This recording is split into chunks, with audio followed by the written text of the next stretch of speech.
So ngayon, pag-usapan natin yung impeachment case ni Sara Duterte na sinasabi ng mga senador, lalo na ni Chis Escudero, nagsulat mga kababayan ng sariling konstitusyon. Kasi wala man sa ating konstitusyon ang i-dismiss. Ang impeachment case, once filed, submitted sa... Yan ang nangyari sa ating Senado. Gan where the honorable men in the Senate, mga kababayan. Yan na po, an impeachment case only to try it and to convict or acquit. Yun lang ang pwede nilang gawin. Ang gustong gawin nila, yung hindi dapat ginagawa. Summons na yung articles of impeachment na natanggap naman niya and sinagot niya. Pangalawa, yung articles of impeachment po, if you will remember, dinifer ng House of Representatives yung pagtanggap nito. Nagpapagang mga balita at pagtalakay sa mga isyu ng lipunan. Pulsa, opinyon, banat at paglalantad sa katotohanan. Pulsa, what you see is what you get. You decide.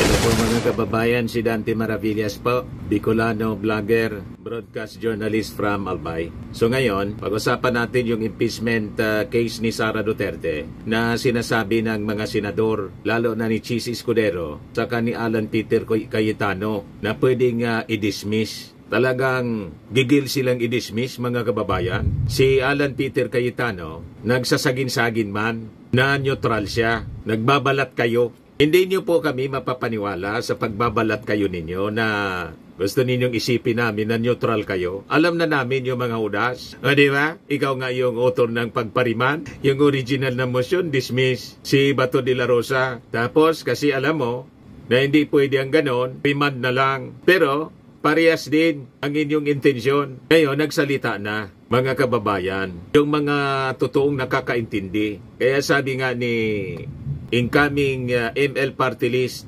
Representative former Senator Laila de Lima, ito anyang si Chis Escudero, may sariling konstitusyon. Nagsulat, mga kababayan, ng sariling konstitusyon. Kasi wala man sa ating konstitusyon ang i-dismiss. Ang impeachment case, once filed, submitted sa Senado, ang trabaho ng Senado is to try. Trial shall forthwith proceed. Tapos, halimbawa, ayaw talaga nilang tingnan yung mga ebidensya, di i-acquit nila, acquittal or conviction. Ayaw nilang i-convict kasi barkada nila, di i-acquit nila. Hindi naman bawal, mga kababayan, yung mag-acquit. Ang bawal, yung i-dismiss, walang trial. Di ba? Hindi na makatiis po, nagsalitang muli, mga kababayan, yung constitution framer mismo. Si Monsod, Christian Monsod, sabi ni Christian Monsod, where did that come from? Senate court cannot just dismiss, impeach raps. Sabi nga ni Dilima, may sarili anyang konstitusyon si Chis Escudero. Ganun na katindi ang ating mga senador. Kaya sabi ko nga, pag dinismiss nila ito without trial, yung Senado, i-dismiss din natin. I-abolish na natin kasi pinasok na ng mga anay ng lipunan. Yung tinawag ni Father Flavi Villanueva na mga Judas, pinasok na po ng mga Judas, Estas, Barabas. Yan ang nangyari sa ating Senado. Gan where the honorable men in the Senate, mga kababayan. Yan na po, para ng mga kulto. Sabi ni Laila de Lima, hindi na anya korte. Ano yan, anya? Korte o kulto? Naging kulto ni Digong, mga kababayan, yung Senado. Kulto ni Digong, kulto ni Sara. Sabi mismo, mga kababayan, and he is an authority kasi framer nga siya ng ating konstitusyon. Framer of the 1987 Constitution. The Senate, anya, has no power to dismiss an impeachment case, only to try it and to convict or acquit. Yun lang ang pwede nilang gawin. Ang gustong gawin nila, yung hindi dapat ginagawa. Yung mga bawal, yun ang gusto nilang gawin. Yung hindi pinapagawa sa kanila ng ating konstitusyon, yun ang ginagawa nila. Yung ipinagmamando, ayaw nilang gawin. Yan ang problema dito sa ating mga senador ngayon. So reaction nito, mga kababayan, ni Monsod kay Senate President Francis Escudero, kung saan sinabi ni Escudero that Vice President Sara Duterte's case could be dismissed through a majority vote on a motion to do so. Sabi ni Christian Monsod, itong impeachment niya was already filed with them noong February 5. After 4 or 5 months niya, they are now saying that they can dismiss it? Where did that come from? Where is that power to dismiss it? Ang kanilang power lang anya is to conduct the trial. Attorney Christian Monsod told DCMM Teleradyo, si Monsod was part of the Constitutional Commission that drafted the 1987 Constitution. Sabi niya, there's nothing here that gives them such power as dismissal of the impeachment charges. Sabi ko sa inyo, mismong yung ating saligang batas ang sinasalaula nitong mga senador natin, the majority of the senators, na-infect mga kababayan ang utak nito ng Duterte virus. Iilan na lang ang natirang matino. Sabi nga natin, gusto nilang i-dismiss. Gusto nilang palusutin, halimbawa, si Sara Duterte kasi kaibigan nila. Di ang gawin nila mag-trial. Mamikit na lang sila at saka magbingi-bingian. Huwag na lang nilang pansinin yung presentation ng mga ebidensya. Pero hayaan nila na mag-trial. Then after na maipresenta yung ebidensya at dumipensa yung mga abogado, then pagdating ng oras na sila magdidesisyon, i-acquit nila. Ano man ang problema dyan? They have that power to acquit. Ang problema nila mga kababayan, ayaw nila na matuloy ang trial kasi takot sila na makita yung ebidensya. Pag nakita nila yung ebidensya, sabi nga natin, at marinig ng ating mga mamamayang Filipino, mahirapan silang i-acquit. Yun ang ating analysis dito. Kaya ang gusto nilang mangyari, dismissal of the case without the benefit of trial, which is a violation of the Constitution. So, kaya nilang labagin ang mandato ng ating konstitusyon para lang kay Sara Duterte. Ganon mga kababayan katindi itong mga taong ito. Sabi pa ni Christian Monsod, huwagan niya silang maging abogado ng akusado. Monsod also warned of the scenario that the House of Representatives of the 20th Congress set to begin next month will refuse to conduct the impeachment trial. Yung senaryo pong yan, Atty. Monsod, hindi mangyayari. Ready na yung impeachment House Prosecution Panel. Mamaya nagpa-presscon siya, I-replay ko sa inyo yung presscon ni Atty. Bocoy, tagapagsalita na Prosecution Panel. Ready na sila. Mag-submit na nga sila, mga kababayan, ngayon. Nung reply, sabi dito ni Atty. Monsod, if the 20th Congress refuses to continue with the trial, what was the whole point of Article 11? Ganon pala. He said, referring to the portion of the accountability of public officers. You cannot go around the constitutional provision and come up with a conclusion na pwedeng walang trial. Nag-abogado na kasi, mga kababayan, yung mga senador. Nag-abogado kay Sara. Kaya sabi ni Christian Monsod, huwag maging abogado ng akusado. O ngayon, yung member ng House Prosecution Panel, si Congresswoman Gervin Loistro, ganun din yung sinabi. Hindi niya pwede nila na i-dismiss yung articles of impeachment laban kay Sara. The impeachment court cannot dismiss the articles of impeachment. Maliwanag niya sa Constitution, the power function of the impeachment court is to try and to decide. Let us take note of the use of the word and trial anya on the merits is mandatory. Ample opportunity to present evidence must be given both the prosecution at saka yung defense. Then, and only then, can the senator judges decide whether to convict or to acquit. When the Constitution does not provide, we should not provide. Yun nga ang problema kasi si Escudero tumulat na ng kaniyang sariling konstitusyon. Pinalitan na, inamyenda. Hindi natin lang alam. Binago na. Sabi niya, ayaw ninyong palitan yung konstitusyon. Pag ang nagplano yung Congress para sa charter change, galit kayo. Yun palang gagawin ninyo, susuluhin ninyo yung pagpalit sa konstitusyon. Hindi natin alam. Unannounced, nagsariling konstitusyon, yung mga senador. You see? Ganun katindi ang mga ugali ng ating mga senador ngayon. Pag ganyan po na gusto ninyong palitan man lang pala yung mga probisyon ng konstitusyon, mag-chapter change na tayo, chatsa na po tayo.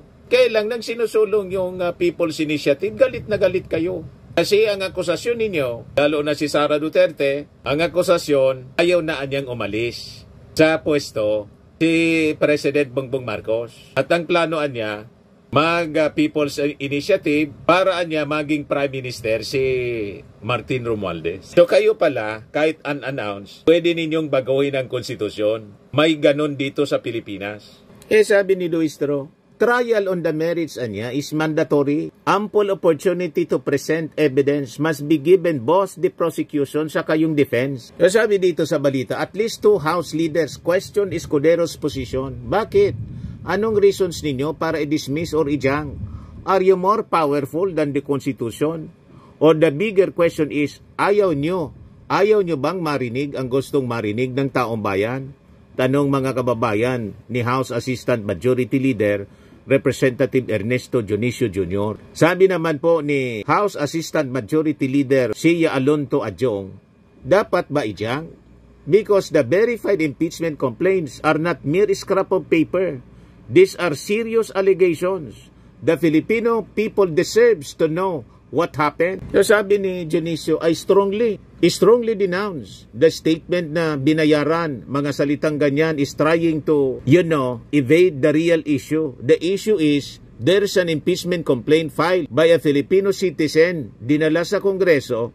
We have to act upon it as a constitutional mandated duty by Congress. May batayan ba? May pamantayan ba? Yan naman po yung reaksyon ni Dionisio doon sa aligasyon na yung mga mambabatas were promised money to sign the impeachment complaint against her, against Sara. Mga baseless allegations mga kababayan para gamitin na propaganda, lasunin yung isipan ng mga tao, bilugin ang isipan ng mga mamamayan na politika ang rason sa pag-file ng impeachment. Ngayon mga kababayan, nagpa-press con kanina yung spokesman ng House Prosecution Panel, si Attorney Antonio Bocoy.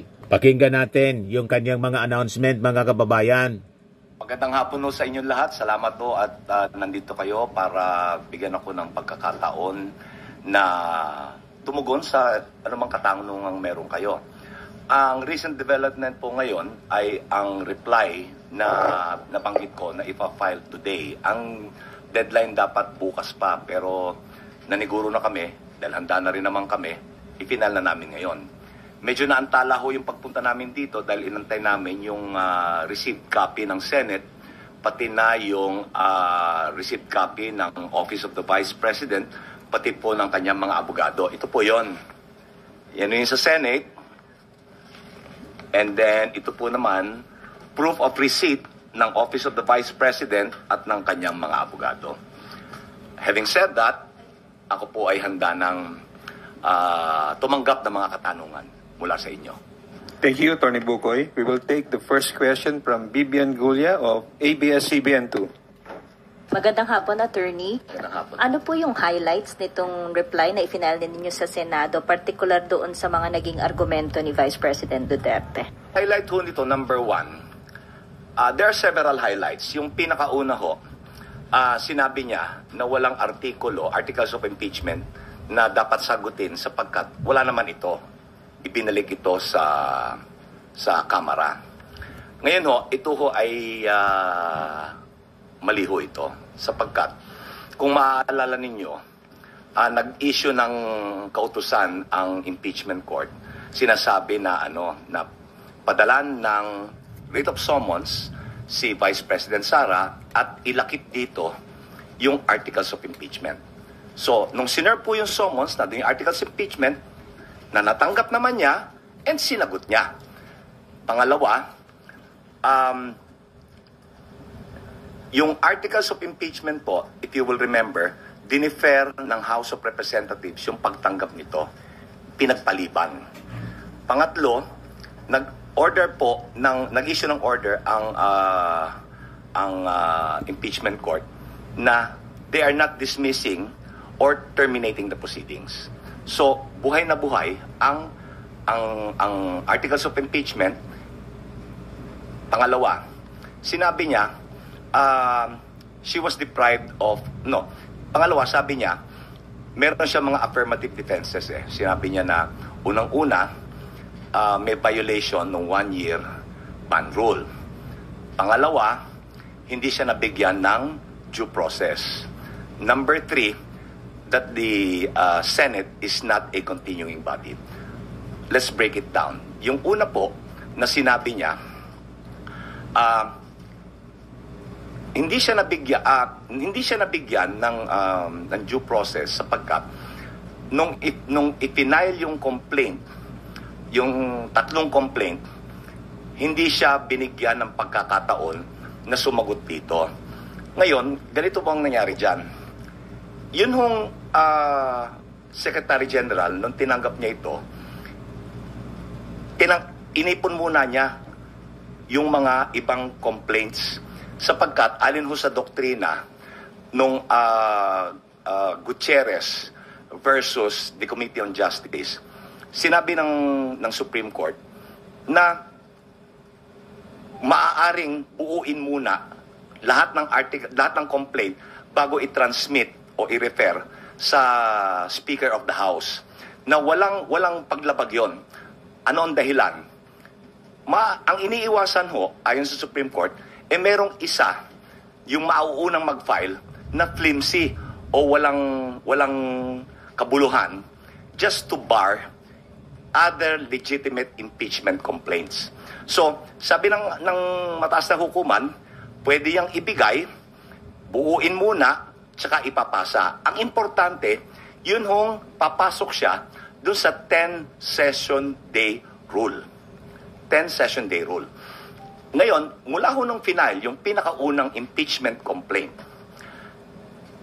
hanggang dun sa pinakahuli, na yun ho, December 2. Yung pinakahuli, February 5. Yan ho yung ang nakapirma, more than 1/3 ng mga congressman. Pasok ho yan lahat sa 10 session days na requirement. Such that, nung nirefer sa Speaker of the House, ang Speaker of the House, nirefer kagad yan sa plenaryo. Ngayon, anong nangyari sa plenaryo, dahil meron ng more than 1/3, and ayon sa batas, pag more than 1/3, yan na yung articles of impeachment. So, ngayon, hindi na kailangang i-refer yung tatlo. Dahil may articles of impeachment na Doon ho, sisipa na yung 1 year par rule. So, yun din ho, ito ay in relation doon sa una ko nabanggit, yung jurisdiction dahil nag-violate daw ng 1 year ban rule. Hindi po. Lahat ho ng impeachment complaint ay pumasok doon sa requirement na 10-session day rule. Pangalawa, ang sinabi niya, hindi siya nabigyan ng due process. Okay? Yung due process there are two ways of initiating an impeachment complaint. Yung una ay saklaw yung dalawang method. Yung isa, reklamo or complaint ng isang miyembro ng Kamara, verified complaint. Yung pangalawa, verified complaint ng isang mamamayan na inendorso ng miyembro ng Kamara. Yung pangatlo, yung more than 1/3. Ngayon, yung due process na sinasabi niya, ito po ay nag-a-apply kung ang complaint was initiated by referral to the Committee on Justice nung first two methods. Yung complaint ng mamamayan na inendorso ng miyembro ng Kamara or yung reklamo ng miyembro ng Kamara. Yan ho, dadaan yan sa proseso sa Committee on Justice. They will determine if it is sufficient in form. Tama ba yung format? And sufficient in substance. Tama ho ba yung nilalaman? Ayon ho ba yan sa framework? Ngayon, tsaka ho magkakahiring yan. Tsaka magkakahiring. Ito, ang nangyari dito, nagkaroon na ng yung impeachment proceeding ho, nag-kick in yung 1 year ban dahil yung impeachment process na initiate through the more than 1/3 endorsement ng mga miyembro ng Kamara. Kaya ho, hindi na kinakailangang mag-hearing. Ngayon, yung due process ho yan, it is satisfied pagka binigyan siya ng pagkakataon na sa pagkakataon niya na magpresenta ng ebidensya at ipagtanggol ang sarili niya sa impeachment court. Yung argument ninyo, yung prayer ninyo and yung argument na sabi na walang statements of ultimate facts dito sa threats. Buti nabanggit nyo yan. Ang sinasabi nila, walang statement of ultimate facts. Ano ba yung ultimate facts? Yan ho, yung paglalahad, ano yung mga sirkumstansya, ano yung katotohanan, what are the facts na bumubuo doon sa sakdal. Ultimate facts. Pero hindi lang ho yan ang requirement ngayon eh. Na-repeal na ho yung 1997 rules of court na sinasite niya. May bago na ho ngayong rules, yung 2019 amendments. And under the 2019 amendments, it's not just the ultimate facts or yung facts na bumubuo or yung mga sirkumstansya na bumubuo nung sakdal. Ngayon ho, ang requirement na ultimate facts and evidentiary matters. So nagko-quote siya ng rule of procedure na paso na at 2019 amendments. Paso. Kung babasahin niyo ho yung kanyang yung articles of impeachment, kasama ho dan yung evidentiary matters. Ibig sabihin, ano yung ebidensya na susuporta doon sa ultimate facts. Pag nabasa nyo yung, I'm sure nabasa nyo na by now yung articles of impeachment, nandyan kung ano yung mga documentary at testimonial evidence na magpupruweba doon sa ultimate facts. Itong ebidensya ho ito, itong evidentiary matters, ito po yung ilalahad sa trial. So, mali din yung sinabi niya. There is no allegation of ultimate facts because buo ho yung articles eh. May factual basis and evidentiary matter to support the ultimate facts. Sasabi ninyo, your prayer is to continue with Of course, proceed yes. with the trial. Yes. Opo. But sabi ng Senate President ay pwedeng pagbotohan. Kung magkakaroon ng motion to dismiss, kapag nagsimula na po yung trial, pwedeng pagbotohan kung i-dismiss yung articles of impeachment, and if it has majority vote, ay pwede pong i-dismiss. Ang ulang namin dyan ay, kami po ay nagtitiwala sa proseso. We trust the impeachment process. And we trust that the senators, judges, will do or perform their constitutional duty and abide by their oath. Tutuparin nila yung kanilang pinanumpaan nung sila ay manumpa bilang mga senator judges. Yun lang ho. Go ahead, sir. Dahil tatlo yung sinabi ko kanina. Oo, yung continuing body. Sinite ho niya yung Balag case. Ang sabi niya, sabi daw dun sa Balag case, that the Senate is not a continuing body. Kontra yun doon sa sinabi ng Balag. Ayon ho sa Balag case, the Senate is a continuing institution na hindi nadidissolve, hindi nabubura dahil lang sa isang national election o dahil nagbago yung komposisyon. Yun ho yun. Isa pa na nakalimutan ko rin banggitin. Ang nirereklamo niya na tatlo yung naunang impeachment complaint. Kaya daw na-violate yung 1-year ban rule nung isinakdal siya using the 4th impeachment complaint na merong more than 1/3. Okay. Ang sinasabi ho sa saligang batas, pati sa rules ng Kongreso, hindi sinabi na complaint. It says impeachment proceedings. Nagkikick in yung 1-year ban. Naalala nyo, sinabi ko, there are two methods. Yung referral to the committee, kung complaint ng mamamayan na inendorso ng miyembro ng Kamara, or reklamo ng isang miyembro, verified complaint ng isang miyembro ng Kamara. Yung sinasabi niya na complaint, wala ho sa saligang batas yan. Ang sinasabi ng saligang batas, impeachment proceedings, which kicks in pag nirefer sa House Committee on Justice. Gaya na sabi ko, naging moot and academic because meron ng more than 1/3. So, nag-kick in na. Naging epektibo na yung 1-year bar rule because of the 4th impeachment complaint. Na lahat naman sila pumasok dun sa 10 session day rule. Buti na alala ko. Sir, balikan ko lang po yung dun sa sinabi kanina ni Vivian na yung possibility po na pagbotohan yung dismissal or even nga daw po yung conviction, pwede daw pong pagbotohan siya ng majority. Ang meron Gigil pong na naunang gigil po statement na na si i-dismiss. SPS Codero na sabi niya, Ang wala mga namang senador. bawal na motion. Yan ang problema ko sa marami nagsasabi na kung ano-ano. Asan ba yung rule? Asan ba yung provision sa saligang batas or rules on impeachment na bawal ang ganito o ganyang klaseng motion? Just because wala pong nakalagay, ibig sabihin po ba pwede ba siyang gawin just because walang explicit po na nakalagay?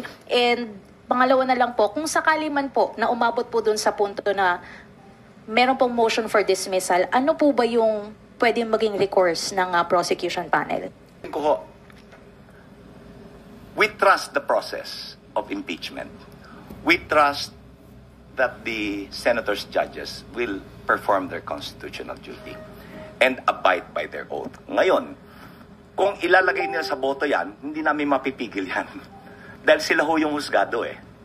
Ang recourse namin, later on, pag nangyari yan, maaaring umakyat kami sa Supreme Court. Wala tayong magagawa kung mas matagal siya, nandiyan na yung sitwasyon eh. Hindi naman pwedeng tanggapin na lang natin. So, we will find recourse. Pero, hopefully, hindi tayo aabot doon. Hopefully, they will do what is right. According to... Yan lang po yung clarification. Thank you. Thank you, Pat. Hoping Tapos mga si Vivian, kababayan na gagawin nila Marian yung tama, Enriquez from TV5. ilaging mali yung ginagawa. Hindi po kaya, yun din yung gusto sa ng Senado na dalhin ng Kamara, ng prosecution, itong issue nga ng impeachment sa Supreme Court. Ayoko ho maghaka-haka na yan ang gusto. Mahirap po maghaka-haka dahil magtiwala ho tayo sa proseso and then bantayan na lang natin kung anong dapat nating gawin kung umabot sa ganong hangganan. Uulitin ko, may tiwala pa rin kami sa proseso. Kung hindi tayo magtitiwala sa proseso, there will be chaos. Correct. Sir, can you elaborate? There will be chaos. What do you mean by that? Well, we are a democracy. We are governed by rules. We are governed by law. Kung mawawalang bisa ang batas, there will be chaos. There should be order. Kaya ho nandiyan ang batas for order. Kaya ho, rule of law is primordial. Hi, good afternoon, sir. Sir, follow-up lang po dun sa naging tugon nyo nga po kay Ate Vivian kanina regarding dun sa inyong reply. So, generally, sir, kung isa-summarize yung ng House prosecution, ang sinasabi nyo, yung answer ad cautelam ng kampo ni Vice President Sara Duterte ay parang puno lang ng falsehoods and baseless yung mga arguments. Ganun po ba? In general, yes. Misconceptions, falsehoods, and general denial. What's a general denial? Hindi ho niya sinagot yung mga factual allegations Sinabi lang niya, hindi totoo yan. Ang problema sa general denial, na hindi mo sinagot in particular yung sakdal. Dapat kasi pag i-deny mo, sasabihin mo kung bakit. Sinabi mo ganito, hindi totoo yan sapagkat. Okay? Correct. Wala siya nun sapagkat. Ngayon ho, basta sa dininay batas, lang. ang general denial is considered an admission. Correct. Ano yung mga marami siya hindi niya tinanggi that there was an attempt, merong attempt na supilin, to suppress yung paglabas ng mga dokumento from COA. Kung maaalala nyo, nabanggit ko sa dati kong paglalahad, itong kanyang chief of staff, si Attorney Lopez, sinulatan ng COA, huwag kayong makikipagtulungan. Huwag nyo ilalabas yung mga dokumento. Hindi niya itinanggi yun sa answer. Hindi niya itinanggi na malaking halaga ng confidential and intelligence funds ay nagasta sa napakaiksing panahon. Yung example ho dyan, yung 125 million, na ginasta in 11 days. Hindi niya itinanggi yan. Hindi niya itinanggi na yung mga liquidation documents, sinabi namin, fake ito, fictitious yung taong to. Hindi niya in-address yun. Quiet. Sinabi lang niya hindi totoo. Among others, yun ang ibig kong sabihin, na dapat pag ikaw itatanggi mo, if you will deny it, you should say why you're denying it. Correct. Hindi totoo yan sapagkat ito ang tunay na nangyari. Correct. Yung kanya, sinabi lang yan, hindi totoo yan. So, Correct. sa amin, Dapat ganun. That's It is an admission. Very clear. And sorry sir, last na lang po from my end. By Monday, June 30, 12, magtatapos na yung termino ng mga 19th Congress lawmakers, and alam naman natin sa prosecution team may dalawang magtatapos na yung termino. Paano lang po makakaapekto sa House prosecution team yung pagkakaroon na ng mga bagong kongresista, may mga dating kongresista na matatapos na ito? Wala akong pagbabago sa process. Ang magbabago lang ho dyan, yung dalawa na nabanggit ko, na yung dalawang hindi pinalat nitong huling eleksyon, ang papalito ay si Attorney Jokno at si Senator De Lima. Otherwise, wala akong pagbabago. Pero uupo-upo sila kapag nagbalik session, nagkaroon na po ulit ng session? Si Chis Escudero kasi pinagpipilitan, kaya tinatanong ito ng reporter dito kay Atty. Bukoy. Baka daw magbago yung posisyon ng 28th Congress. Bakit ba pinangungunahan niya yung Congress? Hindi na lang kasi gawin yung trabaho nila na trial shall forthwith proceed. Nangingialam siya sa trabaho ng Kongreso at posisyon ng Kongreso. Hindi nga niya magbabago. Yun na yun. Pinagpipilitan talaga ni Chis Escudero. Alatado, mga kababayan, na delaying tactics. Nandun ang kanilang inclination, mga kababayan, sa side ng defense. Naging mga defense lawyers na po ni Sara. Sabi ni Christian Monsod, huwag silang mag-abogado sa akusado. Ganon, mga kababayan, ginagawa ng Senado. I mean, paano po ba yung magiging procedure ng pagsali nila, sir, sa prosecution team? We will just, they will be deputized by the House. Kasi kung naalala nyo, noon hong plenaryo na inaprubahan ng Kamara, nung plenary, yung articles of impeachment, itong nakabinbin ngayon, right after that, nag-election inelect nila yung public prosecutors So, ang mangyayari magkakaroon uli ng ganon doon sa dalawa.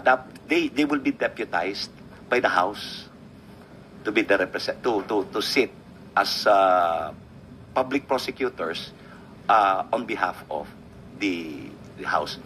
Kaya ang mangyayari dyan, it is not House of Representatives versus Sara Duterte. Ang title niyan, in re impeachment. The prosecution now will represent the people of the Philippines. People of the Philippines na not the House. Kasi yung House represents the people of the Philippines, di ba? So, yun ang mangyayari dyan. Thank you po.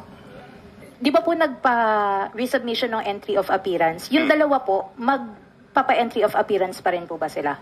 Kailangan Yun po, sir. Hello. Attorney Bukoy, how did the prosecution reply defense's prayer to dismiss the articles of impeachment? Ang sinabi namin, yung grounds that she cited for dismissal walang batayan. So dapat ma-deny. Walang batayan, yung grounds for dismissal, yun yung diniscuss ko kanina.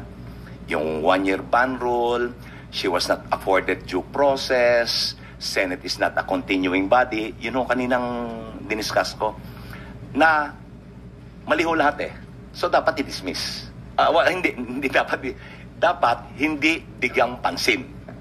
So may prayer po yung prosecution na mag-trial na po tayo. Yes. Dapat yung no prohibited motion pero ilang beses na po nasagot. Thank you.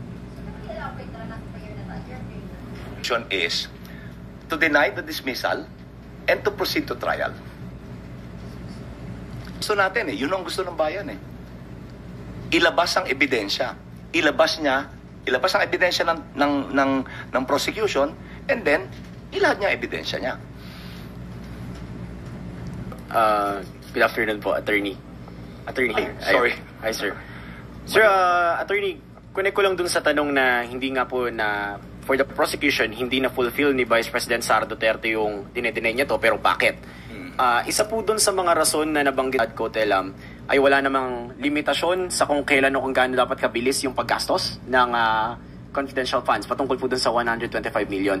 So, Attorney, i-consider niyo po ba yun na again, another tactic ng pangti-technical? Kasi ganito, no? Hindi lang ho naman pinag-uusapan kung gaano kabilis ginasta. Saan ginasta? Correct. Saan? Yung confidential and intelligence funds ay para sa particular na layunin. It is for a specific purpose. Yung lumabas doon sa mga hearing nung Committee on Good Government, yung Blue Ribbon Committee, lumalabas na hindi para sa ganoon layunin yung pinagkagastahan eh. Correct. Hindi lang ho yung bilis. Nakakadagdag lang yung bilis. Ang bilis mong ginasta, pero hindi para sa layunin na dapat doon mo ginastos. Correct. At so, sir, asking directly, yung sagot ni Vice President Sara Duterte sa mga inilatag ninyong kaso ay parang irrelevant o taliwas sa hinihingi dapat. Yun ang scrap of paper. Tinuri niya yung articles na scrap of paper, yun ang scrap of paper. Walang, yung sinagot niya, walang halaga. Okay. Sir, follow up na lang with that. Kasi sabi, without ultimate facts din daw, parang full conclusion, total, yung buong articles of impeachment daw. At isa dito sa mga sinasite ni Vice President Sara Duterte, wala naman daw pong kontrata doon sa kanyang pagbabanta sa buhay ni Pangulo, ng First Lady at ng House Speaker. Alam niyo ho, yung pagkontrata ng mamamatay tao, hindi ho naman sinusulat yan eh. Correct. Hindi ho ba? Hindi naman sinusulat nakakita yan eh. Ka nga, I agree to kill, etc. Killer, may kontrata. Kasi illegal eh. Siya na rin yung nagsabi, kumontrata ako ng asasino, ng mamamatay tao. Hindi naman sa amin ang galing yan, sa kanya. Correct. At inulit pa niya. Hindi ho ba? No joke, no Another joke. interview, inulit niya. Kung maalala nyo, nung una yung sinabi niyan, na ipapapatay ko, may kinontrata na ako, no joke. No joke. So, anong kontrata ang pinag-uusapan natin? Kontrata na, nasa kasulatan, nakanotaryo? Come on. Wala man ganyan. So, sir, whatever the Vice President stated online and publicly is evidence enough? Yes, kasi siya mismo, ginagamit din niya, admission against interest, ginagamit din niya against the Secretary General. Yung interview ni Karen Davila, ginagamit mo yun, pero ayaw mong gamitin namin yung ginawa mo online, broadcast. So selective. Kung ano yung makakapabor sa kanya, dun siya. Kung hindi, ayaw niya. Correct. Di ba? Ganon. Thank you, Attorney, for the direct answers. Last from my end po. Sa usaping constitution pa rin, ng forthwith, pero nasa linya rin po, under the accountability of public officers, that public office is a public trust. Public officers and employees must at all times be accountable to the people. Sa nangyayari po ba sa impeachment trial po ba yung at all times na accountability na dinedemand sana sa mga public officials? Yan ang lalabas after malahad ang ebidensya. Yan ang lalabas after makinig ang panig ng prosecution, makinig ang panig ng depensa. Now, yung question of accountability, papasok na. Titimbangin yung ebidensya na magkabilang panig. So, yun ang dapat mangyari. Yun ang sasagot. Yun ang tutugon sa katanungan nyo. Good afternoon po. Hirap maghanap silaw eh. Sir, Senator Alan Cayetano said yesterday that the Senate will only allow the presentation of evidence against the Vice President if the Senate Impeachment Court rules that the impeachment complaint is constitutional or wala pong constitutional defect. That's what he said. So do you agree with his position po that the Senate Impeachment Court should rule first that the complaint that the House filed is constitutionally sound? Okay. Ang constitutional compliance ay nailahad ho namin yan doon sa reply. Pinaliwanag ko. I think partially, kanina napaliwanag ko na rin kung bakit kami compliant. Including, idadagdag ko, yung submission namin. sinertipikahan ng Kamara that there was no violation of the one-year ban rule and the articles of impeachment complied with all constitutional requirements. Narinig ko na sinabi ni Senator Cayetano na follow-up, sir, kasi sinabi niya rin na there's no need to panic, addressing concerns that the trial could not proceed.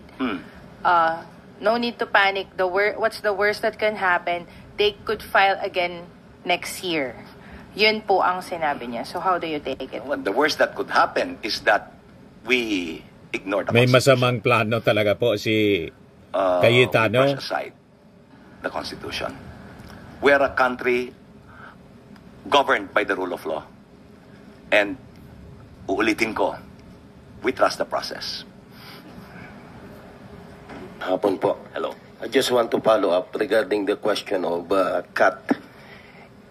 If ever na the impeachment court mag-decide sila doon sa appeal ng depensa to dismiss the impeachment case against the Vice President Court. My question is the decision of impeachment court as sui generis is reviewable, can be reviewed by the Supreme Court or can be appealed to the Supreme Court? Yes, because the Supreme Court is the ultimate arbiter to determine whether an act or a law or a regulation is constitutional or not.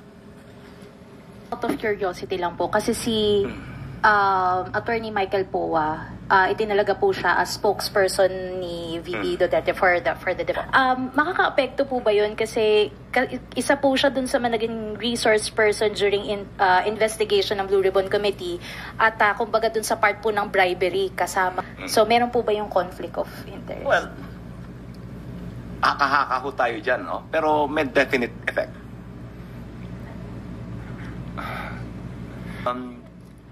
Kasi there are two ways of looking at it.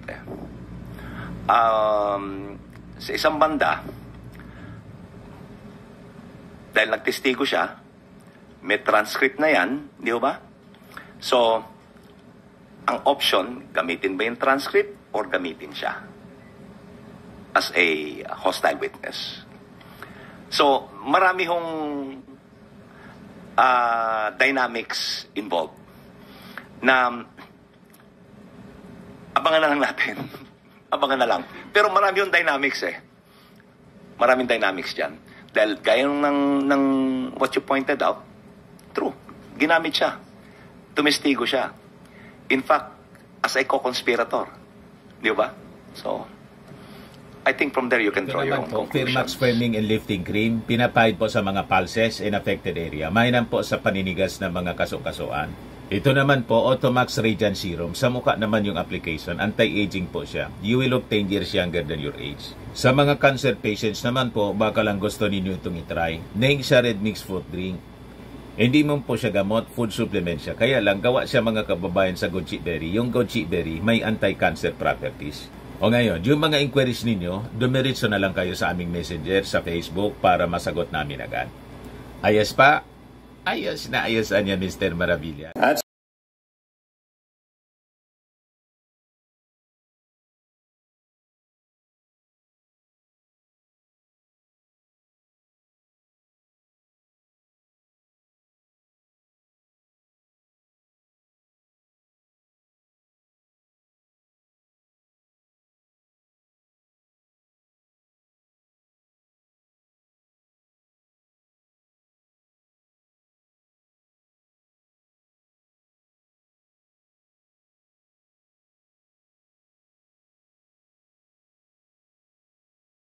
sa mga naghanap po ng malinis and spacious fitness gym, pumunta lang po kayo sa aming Colossal Fitness Gym.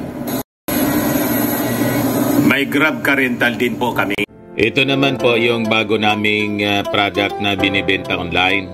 Eye Glow Serum, whitening po siya. Tingnan ninyo yung epekto sa aking anak na architect before and now. Yung mga inquiries po ninyo, dumiretso na lang kayo sa kanyang Facebook account, Riz Maravillas.